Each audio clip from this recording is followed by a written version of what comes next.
भगवान एकलव्य, घटनेचे शिल्पकार डॉक्टर बाबासाहेब आंबेडकर, तलवारीच्या जोरावर ज्याने स्वराज्य प्रस्थापित केले असे छत्रपती शिवाजी महाराज, आरक्षणाचे जनक राजर्षी शाहू महाराज, स्त्री ही शिकली पाहिजे, चूल आणि मूल सोडताही काहीतरी स्त्री करू शकते असे संबोधन आणि प्रबोधन करणारे महात्मा ज्योतिराव फुले, सावित्रीबाई फुले, तसेच आदिवासींसाठी ज्यांनी प्राणाच्या आहुत्या दिल्या असे टंट्या मामा भिल, बिरसा मुंडा, उमाजी नाईक, ख्वाजा नाईक तत्सम स्टेजवर विराजमान असलेले सर्वच महाराष्ट्र, तसेच महाराष्ट्राच्या बाहेरून आलेले, तसेच सतीजी पैदाम आणि भवरलालजी सोबत माझं फोनवरती संभाषण काही गोष्टीमध्ये झालेलं आहे. सतीजी बरोबर माझं काही बोलणं वगैरे काही ह्याच्या अगोदर कधी झालं नाही, पण धुळे जिल्हा टीमच्या माध्यमातून सर्वांना एकत्रित आणण्याचं काम केल्यामुळं मी बाबा, त्यांच्यासोबत माझं बोलणं नाही झालं, पण त्यांना मी आज त्यांना एक शब्द देतो, बाबाजान, त्यांच्या माध्यमातून इथं एकत्र येण्याचा वेळ आली, त्याच्याबद्दल मी त्यांचे व त्यांच्या टीमचे धन्यवाद करतो.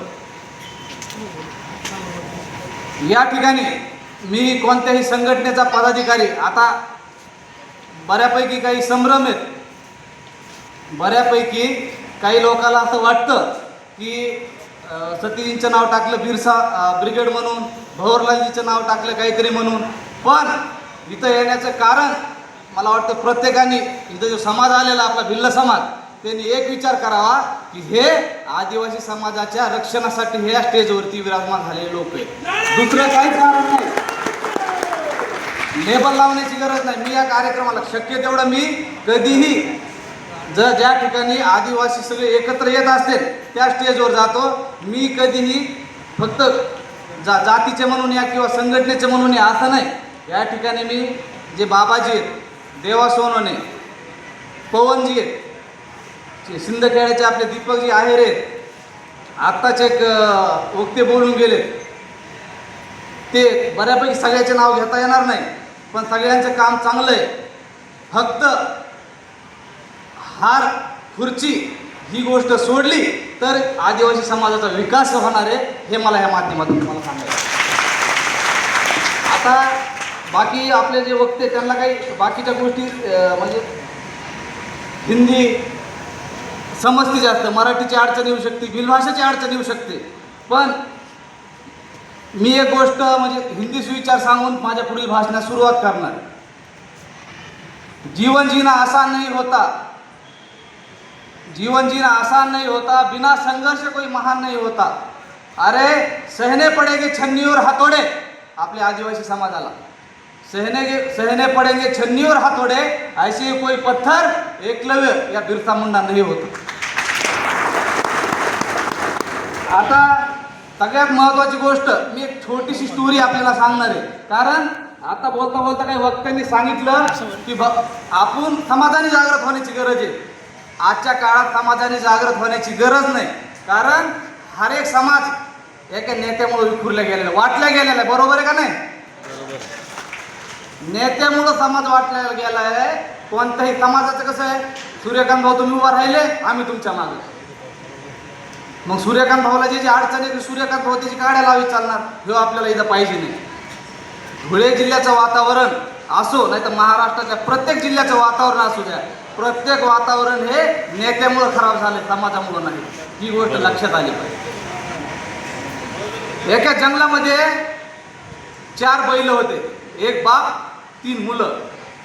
जोपर्यंत बाप जिवंत होता तोपर्यंत तो त्यांना सांगायचा, म्हणजे जे बिरसा मुंडाचा काळ होता, जे आपल्या टंट्या मामा भिलचा काळ होता, त्या टायमाला काय सांगायचे ते, ही गोष्ट करायची नाही, आपल्याला वज्रमुठ एकत्र राहून या इंग्रजाचा सामना करायचा. त्या टायमाला त्या पद्धतीचे एक जंगल होते, त्या जंगलामध्ये एक बाप आणि 3 मुलं होती. कालांतराने काय गोष्ट झाली माहिती आहे का तुम्हाला सांगतो.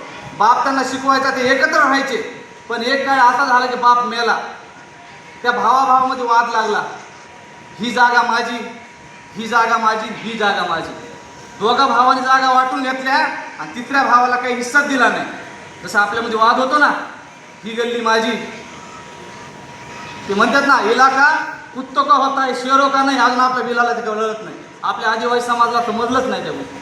आपण इलाके बनवत चाललो, आपले एरिया बनवत चाललो. तर झालं कसं की बाप मेल्याच्या नंतर मार्गदर्शन करायला कुणी राहिलं नाही. दोन भावांनी वाटून घेतलं, तिसऱ्या बैलाला हाकलून दिलं. तिसरा बैल गेला नदीकाठी जाऊन रडत बसला. मला असं की त्या ठिकाणी एक वाघ राहत होता. वाघ म्हणला, अरे काय झालं बाबा. वाघ तर त्याला मारू शकत होता, पण त्यांनी मारलं नाही त्याला. का मारलं नाही? त्याचं कारण होतं की त्याला ह्या दोन्ही भावाच्या पण शिकारी करायच्या होत्या. मग त्यांनी काय केलं, त्या तिसऱ्याला म्हणला, अरे बाबा तुझ्यावर तर लय अन्याय झाला. तुझ्या भावाने तुला हाकलून दिलं का. तू काय कर, तुझ्या मोठ्या भावाला माझ्यापाशी घेऊन ये, मी त्याला समजून सांगतो.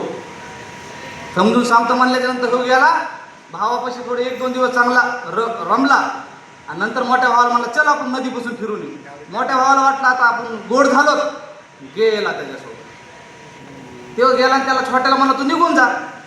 खाऊन टाकलं त्या वाघाने त्या मोठ्या बाईला. तो घरी गेला.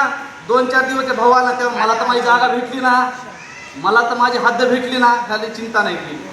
2-4 दिवस गेले, 5-10 दिवस झाले. नंतर थोड्या वेळा दिवसांनी तो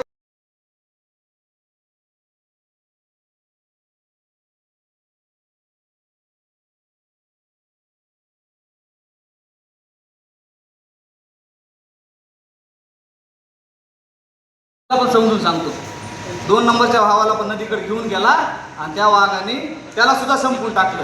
आता मला सांगा, 3ऱ्या नंबरचा भाऊ आहे, ह्याला संपवणं त्यासाठी काय अवघड आहे का. त्याच्या हद्दीमध्ये येऊन त्याला खाऊन टाकलं. असा आपला अंत होऊ शकतो समाजाचा. तुम्हाला समजलं का मी काय बोललो तुम्हाला? कुणाला समजलं हात वर करा.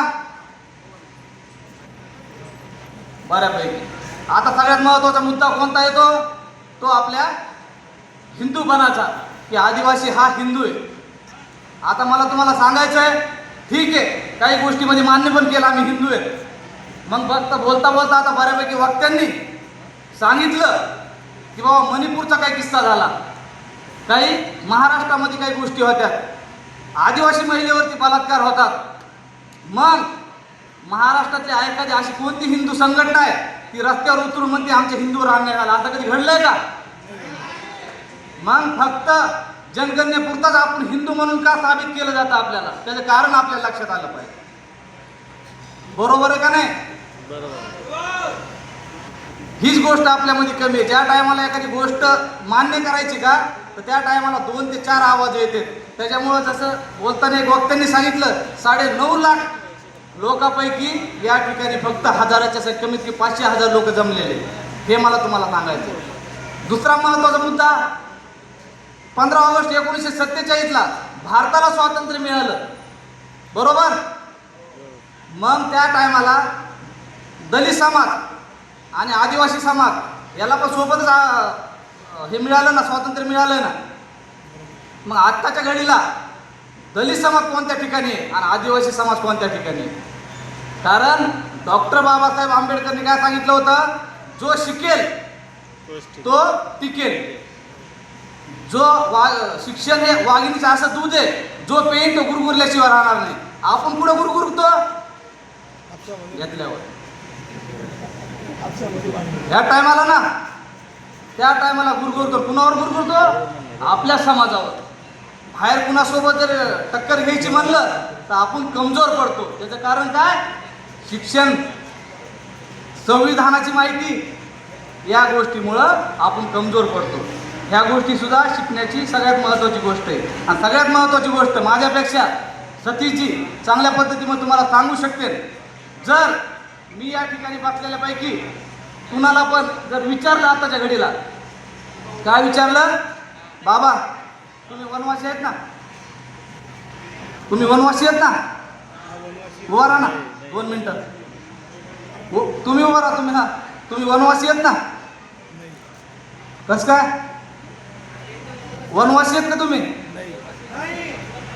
कोण आहेत तुम्ही? बर. इथून पुढं आता प्रेमाची भाषा वापरली चालली आपल्यावर, जागोजाग लोक पाठवले चालल्यात. भारतामध्ये मोठमोठे टीम तयार आहेत. कशामुळं? आताचे अमित शहा त्यांचे एक स्टेटमेंट आहे वनवासी म्हणून. आणि वनवासी कोण असतो?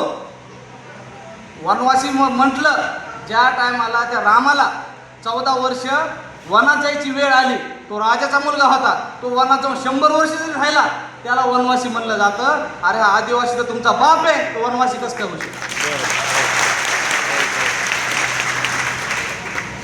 आता सध्याला मी तुम्हाला प्रेमाने विचारलं, तुम्ही काय म्हणले? आदिवासी. पुढच्या वेळेस मग मी असो या स्टेजवरचे जेवढे पण हे आम्ही जे समाज कार्य करतो ना, हे ह्या भरोश्यावर करत नाहीत की बाबा कधी आमच्या संग काय होईल सांगता पण येत नाही. हजारो किलोमीटरचा आमचा प्रवास होतो. कोण बंदुकीच्या टोकावर आम्हाला काय विचारील किंवा कधी गोळी मारून जाईल कुणाचा भरोसा नाही. तरी पण ते गोष्टी पेलून आम्ही महाराष्ट्रभर फिरून समाजाचं काम करतो. आत्ता पण सांगतो, मी कोणत्या संघटनेचं वगैरे नाव घेत नाही, पण मी एक समाजसेवक म्हणून सांगतो की आतापर्यंत कुठल्याही प्रकरणामध्ये बोलता बऱ्यापैकी वक्ते म्हणले की काही गोष्टी तडजोडी वगैरे होत्यात, पण ज्या टायमाला ॲडव्होकेट सूर्यकांत पवारचं कोणत्या पण तडजोडीमध्ये नाव आलं, त्या टायमाला सूर्यकांत पवारच्या फोटोवर हार घालून टाकायचा. ह्या गोष्टी लक्षात घ्या. बाप दाखव नाही तर श्राद्ध घाल या तत्वावर काम करणारा मी एक समाजसेवक आहे. ही गोष्ट सुद्धा मला तुम्हाला सांगवड. बऱ्यापैकी आता माझं भाषण तर वाटतंय, कुणाला आवडलं असेल, कुणाला राग आला असेल, पण बैलाची गोष्ट तुम्ही विसरता कामा नये. कारण जर बैलाची गोष्ट जर तुम्ही विसरला तर आता बोलता मी काही बाबांना विचारलं, आता प्रेमाने विचारते आम्हाला पण, नंतर व्हिडिओ कॉल करून किंवा समोरासमोर बंदूक लावून विचारते, तुम्ही वनवासी आहेत म्हणून सांगा. मरण्याची जरी वेळ आली ना, आदिवासी शब्द कोणी सोडायचा नाही, तुम्हाला सांगण्यासाठी आम्ही इथं आलेलो. माझे वाढते भाषण थांबवतो. जय एकलव्य, जय भीम, जय बिरसा मुंडा, जय महाराष्ट्र.